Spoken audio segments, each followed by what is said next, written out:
to have you back. From small-scale farmers leveraging technology to increase crop yields to tech startups revolutionizing e-commerce platforms, Nigerian workers are at the forefront of transformative change within the country. Their collective efforts not only generates wealth and employment opportunities, but also contributes to the diversification and resilience of Nigeria's economic landscape. As Nigeria marks International Workers' Day, the contributions of its workforce, both tangible and intangible, have been recognized as a driving force behind the country's economic progress and growth. And let's get talking now and be joined by the National President, Association of Civil Servants of Nigeria, Dr. Tommy Etim Okon. Good afternoon and happy Workers' Day to you. Good afternoon.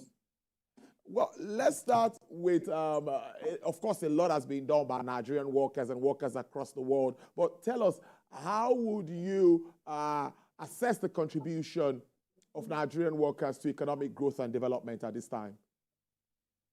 Well, I must say that the Nigerian workers have put in their best.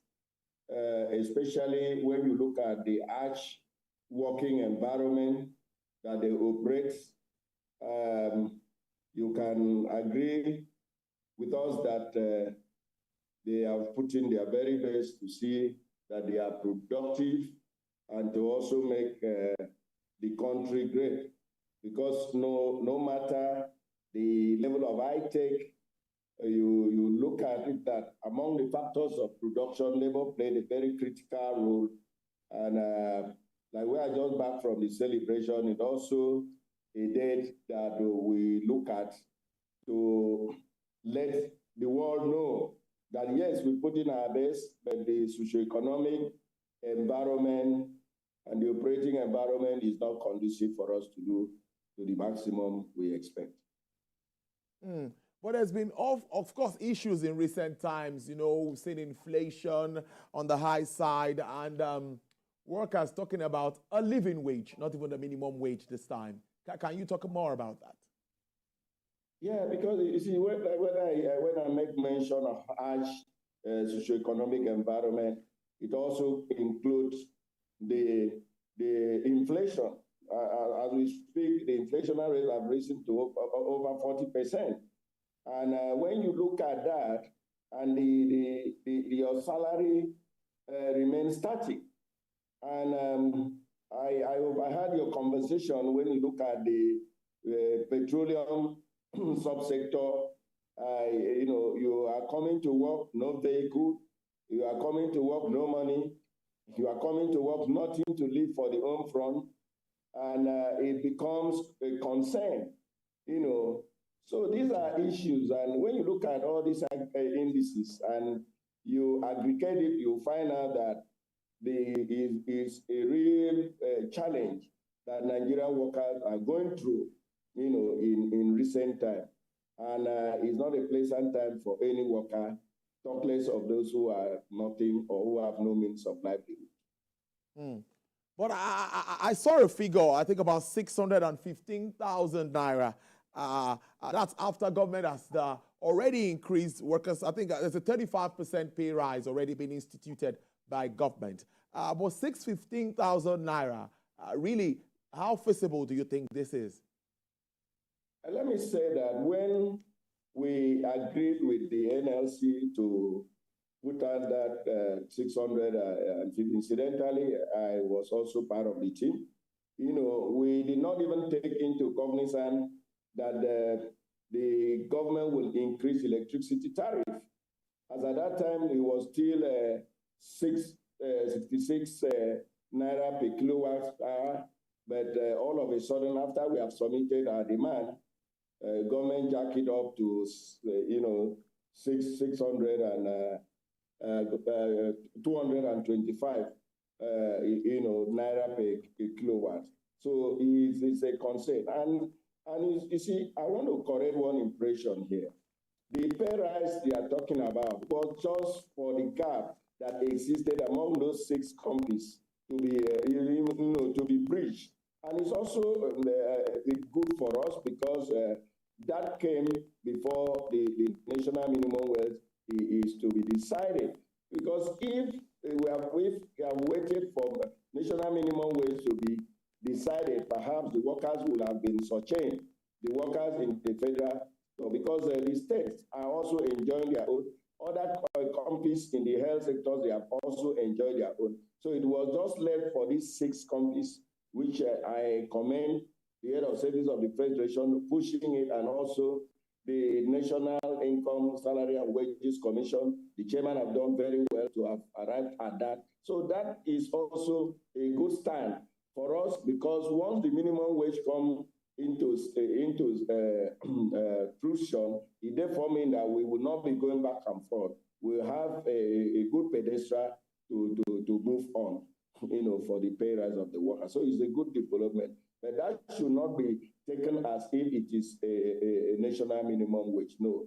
The national minimum wage is still ongoing. The talks are ongoing. Like you see, Labour has given government up to the end of this month to come out and make sure that the new minimum wage act is enacted, and also deliberately say that the review will be looked at from 2 years, instead of the 4 or 5 years as the case was in the past. So these are the issues we look at. So the 615,000 naira that we put forward, I can tell you, is grossly inadequate, because we did not envisage that government will come up with increase of electricity tariff without following the act. We said that there should have been a stakeholders engagement, but that was not done. They unilaterally did it, and that is why all of us were saying that they have to revert to the old plans, so that they now follow the due process with stakeholders engagement, which we believe is in line with international best practice. I know you have a lot of activities today, so let me just, before you go, let's talk about relationships now with government. I know there have been meetings before now, since President Bola Tinubu assumed office, regards issues, subsidy removal and all of that. But how would you assess the relationship between government and the labor union, and what are your expectations moving forward? Well, the relationship is not too good and it's not too bad. I say this because, because in the past there's a trust deficit. And because of the trust deficit, one is very careful. Let me also draw your attention to the agreement we signed with the government, in October 2023, most especially the CNG buses, which was an outshoot from the removal of the fuel subsidy, and it was meant to caution and to bridge the transportation cap, which up to today, getting to 1 year, we have not seen that put in place, which is also worrisome.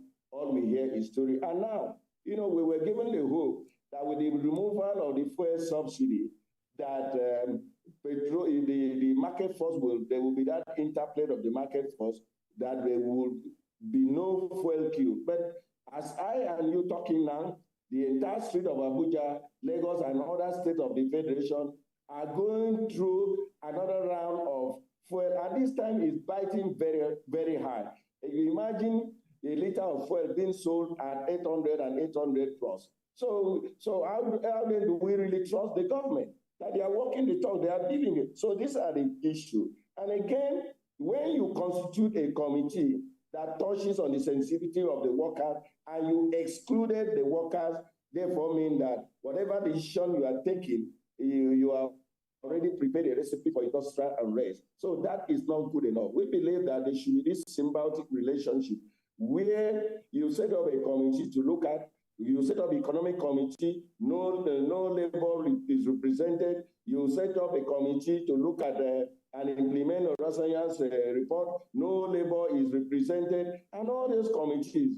And you cannot, there is no amount of pressure there, because if you look at the theme of this year, May Day, we say the people face. You must put the workers at the center, the people at the center, because when you think the people, you think the economy. When you think the economy, there's going to be an economic boom, and economic prosperity cannot just happen without human effort. So there's need for government not to see the organized labor as a political party or a rival government. We are not running a parallel government. We are partners in progress. we are not opposition party until the government realizes that and work and carry the labor union along in all phases of their policy direction. Because don't forget, we are also well schooled and we have professionals in all fields. Our input could also help because once we are part of the decision taking, right from policy formulation, implementation, definitely you'll find out that there's going to be a very conducive industrial atmosphere for economic prosperity. Interesting conversation. Dr. Tommy Etim Okon is the National President, Association of Senior Civil Servants of Nigeria. Thank you so much and happy May Day again to you. Thank you. Happy May Day to you as a worker. All right then. Well, let's review trade.